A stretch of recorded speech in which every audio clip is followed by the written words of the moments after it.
అంతులేని Aswaraopeta centre lighting పనులు.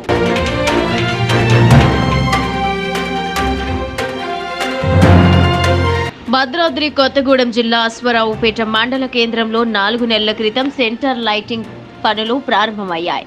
కాంట్రాక్టర్లు రోడ్డు వెడల్పు చేసే పనులో భాగంగా మహావృక్షాలను తొలగించి కలవట్లు నిర్మాణ పనులు ప్రారంభించారు. ఎలాంటి డేంజర్ బోర్డులు పెట్టకపోవడం వల్ల ఈ కలవట్లు నిర్మాణానికి తీసిన గోతుల్లో పాదచారులు, వాహనదారులు, పశువులు ఈ కలవట్టుల్లో పడిపోతున్నారు. అయినా ఏ అధికారులు పట్టించుకోవడం లేదు అని చుట్టుపక్కల ప్రజలు వాపోతున్నారు. తక్షణమే సంబంధిత అధికారులు స్పందించి తగు చర్యలు తీసుకోవాలని స్థానికులు తమ ఆవేదన వ్యక్తం చేశారు.